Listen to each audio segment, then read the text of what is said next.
Hello guys, welcome back to the channel. Welcome to Phasmophobia Development Preview number 9. And this one is all about getting cold, all about the freezing temperatures and items that we are going to use to play the game, related, of course, to getting cold. So that is what we are going to look into that. So let's get on into this, shall we? Welcome back. We got some news for you, they said. Very nice. Right, the roadmap. With Progression 2.0 on the horizon, we thought it was a good time to share how this update will be released, as it is split into several parts. That's important as well. So we are releasing Progression 2.0 in this way so that players can experience the new equipment and leveling system sooner instead of waiting around for an extra 6 months. Oh man, that's huge. Okay, so that's good. That means that with that type of progression, we will be able to experience the new equipment and get used to it with the new tier system that they have and all that kind of thing. By the way, going back to the equipment, I think that Phasmophobia have about 20 items, I think. Guys, get ready. It's going to be 60 items in total, I think, and not completely new items, but upgrades of each tier. That is going to be brutal, guys. So if you like Phasmophobia, stay put for the game release whenever it comes, hopefully before 6 months, but it's going to be absolutely amazing. Okay, so we know that there is still a reasonable amount of time between now and the update. We are working hard on releasing this as soon as possible, but we also have some additional big news to share in the coming months.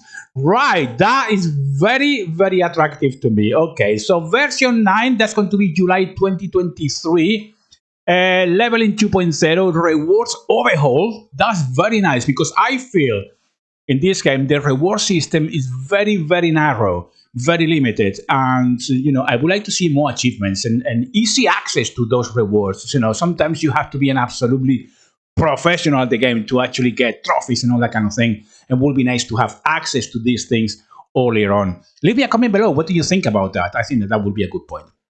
Of course, we are going to have equipment upgrade, prestiges, of course, prestige levels, evidence overhauls as well, and redacted. God knows what they're going to throw at us, guys. But then quarter 3, you will have, as part of that progression system, new tasks, new optionals, photo overhaul, video evidence. That's going to be super, super important and super fun, I think. Have a video evidence now as well. That will be pretty cool. New equipment, sound recorder as well, and more surprises maybe that they want to throw at us at quarter 3. Quarter 4, new player models. That's going to be very nice. Player animations as well. That's going to be pretty cool. And one thing that as a new player, I am only level 40 or something like that, so very, very green on Phasmophobia. But very quickly, what I realized, the CCTV system is a bit antiquated, I think. So they are going to do an overhaul. By the way, going back to my own personal experience on Phasmophobia, one thing it lacks is a good, very good tutorial, because the tutorial that we have now needs a tutorial. And Phasmophobia can be a very overwhelming game for new players. And that's something CJ, you should be working on, I think, a really, really good tutorial to enhance the game and the player experience, especially if we are new to the game. So there you go. It is what it is. As you can see, the first part of the update will include all of the new equipment tiers, that's why I said, which increases our equipment total from 20 to a whopping 60. There you go. The prestige, a new leveling system, and some evidence overhauls. That's going to be pretty cool. This will create a huge shake-up in how the game feels. That's important as well, because, as I said, sometimes the game feels like if you don't have enough experience with the game, it's very, very difficult starting from scratch. I feel that the tutorial, the equipment, it can be so overwhelming for people, especially it did for me, actually. And I love the game. As well as reward players for leveling. That's very nice, instead of just a number increasing infinitely. And that's true, though, because people there with 10,000, 15,000 levels, what's the point? We want rewards. We won't feel achieved playing the game. That's really important. Once part 1 is released, we will be moving swiftly on to reworking our photo reward system. That's very cool as well. Adding new tasks, optional objectives, and adding new ways to earn money in each contract, video and sound evidence. Perfect. That is really good. Lastly, the third part of the progression 2.0 will add the long-awaited new character models with customization. That is pretty cool, and that's why I like Obsidio quite a lot, because I have a very small customization of the character, but at least you can do something with it. And if part of those rewards can be items to use on the customization of your character, that will be pretty cool, I think. Replacing player animations, as well as complete overhaul of the CCTV system in the track, allowing you to navigate through placed cameras and location cameras much easier. That will be pretty cool. So freezing temperatures, this is what this update is about. While evaluating our evidence types to see what we could improve, we found that freezing temperatures was another evidence that needed a glow up, and it did indeed actually, because it's so confusing. Freezing temperatures has several issues of its own. Temperatures won't sync across games, which I play solo. I never play multiplayer. I don't know why, but I do that, so I didn't even know that that was an issue. But if you are a multiplayer on playing this game, probably you understand this more than what I do, because I have no idea what they're talking about. The thermometer had become a redundant piece of equipment outside of some very niche situation. It is indeed. I don't think that you use that thermometer very much at all in Phasmophobia, which is a shame, because the more items or tools that you have to identify a ghost, the much better experience you are going to have as a player. So if they're going to put a thermometer, it's going to be a really good thing. Finding freezing temperatures was completely passive. There was no gameplay involved, and that's the truth of it, outside of noticing a particle effect. And that is absolutely true. And I'm really glad that they actually picked up on that, because that was a big issue. Firstly, also, just like our green glowing friend, freezing temperatures has also been completely overhauled. That's very nice. Firstly, cold breath didn't make much sense contextually. To remedy this, cold breath particles will now appear at around 57 degrees Celsius and below. That's pretty cool. This makes cold breath make much more sense, as well as increasing immersion throughout contracts. And that's true as well. I think the immersion in terms of the way the cold spots feel is really important for you to progress on every contract or every game. I think it's important. For example, if this is snowing and the fuse box starts off, you'll find cold breath instantly everywhere, even in the track. Alternatively, if the fuse box is on, so that the house is nice and toasty, you'll find cold breath appearing only in rooms where the ghost has been long enough to drop the temperature. And that is so cool, I think. That mechanic is brilliant. I wish as well, now that we are on the subject, that you had dynamic weather with different, winter and summer and all that kind of thing, and for the freezing temperatures to have an impact on that as well. Maybe one day, who knows?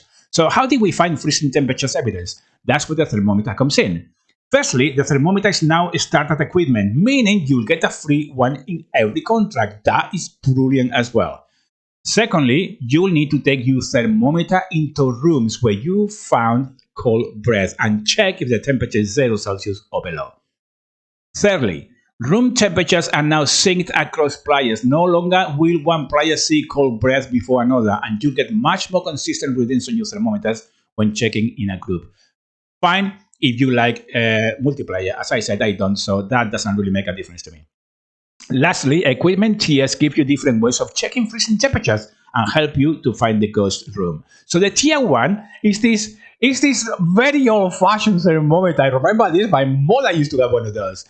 It's an old house thermometer ripped straight off of your investigator's living room wall. It is indeed. This thermometer has a slow sample rate, meaning you'll have to wait longer to get an accurate reading. You may want to bring one in and check back on it later in the contract. So that's true, because it works with mercury, or used to work with mercury. You just leave it there and wait for the temperature to either go up or down and see what happens. So that will be tier 1, a very old-fashioned one. Now, tier 2 looks the same as the one currently in the game. However, the way you use it differs. Instead of turning it on and getting a reading every 2 seconds, you now have to hold the use button to scan for temperatures, which I think that is in another game, I think, Ghost Hunting game, that's the same mechanic. This makes running around and checking each room temps much faster than tier 1. Alongside this, scanning manually feels much more responsive instead of updating constantly and not knowing if it's accurate or not, which is pretty cool. And then, of course, we have the last tier. Tier 3 is a straight upgrade to Tier 2, completing temperature scans at double the speed of its predecessor. Additionally, oh, this is going to be cool. This more modern thermometer is more accurate with each reading, allowing players to quickly and efficiently scan rooms to find the ghost or to get freezing temperatures ticked off in the journal. And you can see that. Look at that. That's pretty cool. I think they're doing such a good job, and more importantly, I think it's really cool that they're keeping us updated. As I said to halfway this video, one thing I would love CJ and the team to work on is a really good in-depth tutorial on how to play the game, and of course to get all the rewards on that as well. So when you finish that tutorial, you may have some type of reward or something. The game itself, it can be very daunting and very complicated. You need a deep understanding of what the game is about. It's not like other games that you can go and just go willy-nilly trying to get ghosts. But this one in particular, Phasmophobia, I think that is very, very deep in terms of ghost hunting and what you need to do in terms of the methodology that you need to follow based on the items they offer you. So that, my friends, is Phasmophobia, and that is the preview number 9, and talks everything about getting cold, thermometers especially. So there you go, guys. I hope you enjoyed it. Please like, comment, and subscribe, and I will see you in the next daily upload, guys. Until then, take care.